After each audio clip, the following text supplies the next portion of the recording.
but I'm not ashamed of that because I've had a lovely day.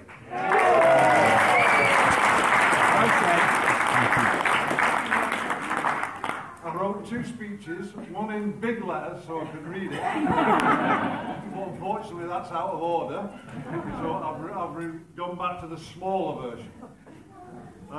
First of all, I'd like to start by giving you a very warm welcome on behalf of Brenda, Laura's mum, myself, Marion and Joe, and to all the relatives and friends who've joined us here today to celebrate John and Laura's wedding.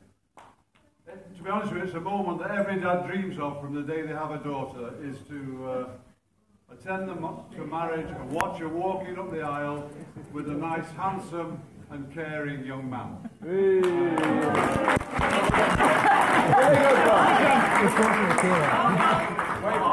I honestly believe that that's what John is. Today we're the proudest parents in the world, seeing our daughter looking so amazingly beautiful and ready. It's truly an amazing experience. It reminded me of a game we used to play, Laura and I, where I would sit on the chair, she would sit on my lap. I would pretend to be asleep, she would give me a kiss, and I would wake up and say, "Wow, Princess Laura." Well, I can tell you today, when she came down that stairs and I opened my eyes, that dream became a reality.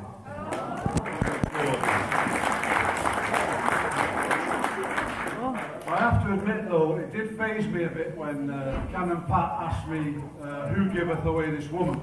Because under normal circumstances I would use eBay, Gumtree, or pre-love to get rid of something that I'm no longer any use for.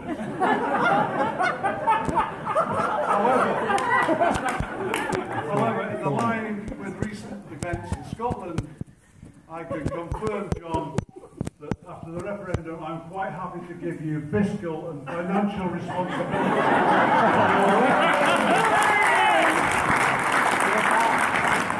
I will retain some interest in her welfare. I'd like to share with you some of the wonderful memories that I have of Laura. Obviously, when you find out they're getting married, you go back and you look through photo albums.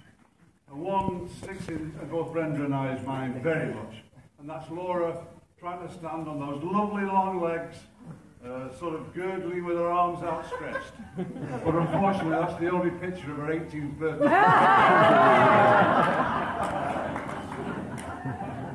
It was on the 24th of May 1985 that I first held her in my arms. And I'll be quite honest with you, I cried my eyes out.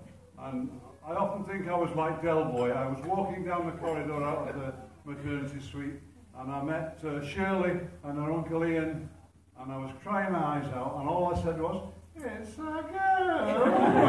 It's a girl!" But you know, because that was our family complete. We had 2 lovely sons, and now we had a daughter. And you did make our lives complete at that day, Laura.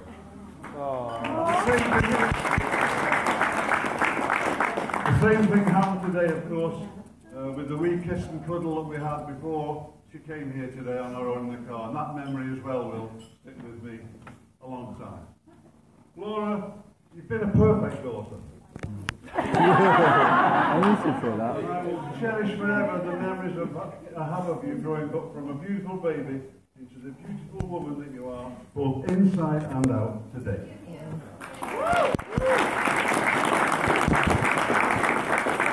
Laura has been like a ray of warm sunshine to Brenda and I from the very day she was born. She now begins a new life, and there will be a new man to whom she will turn to for love and protection. But I want her to know that her father will always be there for her and be her footprints in the sand. There are 2 things you need to give your children. One is roots, and the second is confidence to go out into the world and make their own life. And we are very proud of all our children for doing that.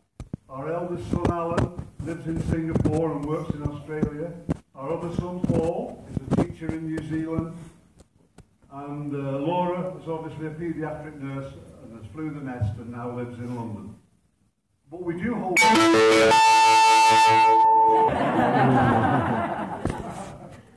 After finishing her nurse training, she was off the nursing post at the Victoria Hospital Kirkcaldy, but she had also applied, much to our surprise, for a school nursing position in London, which would have been her first job away from home, you know, in a completely strange environment. I'll be honest, I didn't think the team in London would take somebody who hadn't been away, but they did. They obviously saw something in Laura, because it must have been a bit of a gamble for them. Because as I said, not only was it her first full-time working post as a nurse, but she was moving away from home. This meant that one day Laura and Brenda set off. All they had with them was a couple of addresses for accommodation, ready for a start on the Monday. But we needn't worry, because one thing Laura does is she makes good friends. And I think that's evidenced today by all the friends of Laura's that are here, that have been with her all these years. If you're a friend of Laura's, you're a friend for life. Oh, yeah.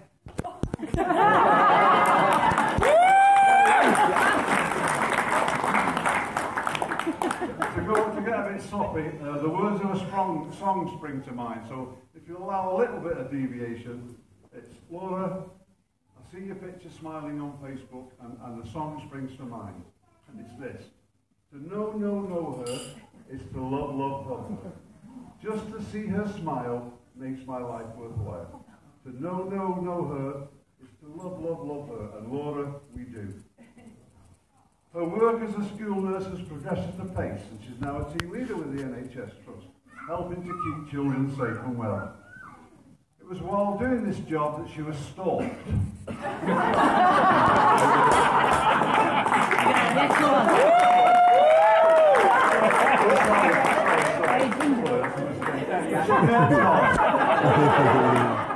And the result of that romance is here for us all to see today. Despite being away from home, Laura phones her mum every morning for a blether and tells of her escapades that go on in London, both social and work-wise.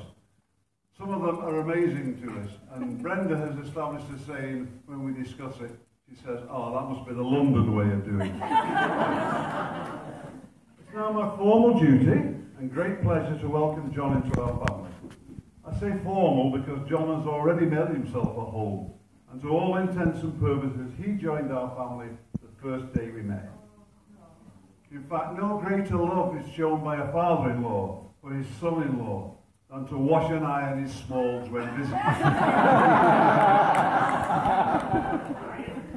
If there's one quality John has in abundance, Laura, it's loyalty. Loyalty that's been tested beyond belief through the last 25 years of broken dreams and betrayed trust as a Fulham supporter. So you can rest assured whatever happens, his loyalty is guaranteed. I well remember the day John phoned to ask for Laura's hand in marriage. He said to me, "Peter, I would like to become Laura's new financier." the joy in my voice, I said, "He wants to be a financier." She said, "No, Peter, you're deaf." It was beyond. I won't bore you with lengthy pieces of paternal advice regarding married life together. This world is entirely yours, and it's only you who will make the rules. And I'm sure you will establish your own family roots in a place where you will feel at ease, which will give you the strength to withstand the storms and challenges of life. And I wish you tolerance and love, John and Laura, in the future. Mark Twain wrote that no man or woman knows perfect love until they've been married for 25 years. I am lucky enough to have experienced such a marriage with Brenda. And I know that Joe and Marion, who celebrated their own 34-year wedding anniversary last weekend, have done that too. Woo! Go on, Joe! Go! John, if I have to give you a bit of advice, it's this. Please remember that Laura is always right. And your second bit of advice is, if she's wrong, give yourself a slap and remember rule 1. I can't stress how proud Brenda, Alan and Paul are today, and how good again it is to have you all here. And I hope you have a fabulous evening. It's now my pleasure to propose a toast to the happy couple, and I know that everyone will want to join me in raising your glasses to a long and healthy future together, filled with the sound of laughter. Here's to the past, Laura and John, for all you've learned. Here's to the present for all that you share. And here's to the future for all you look forward to.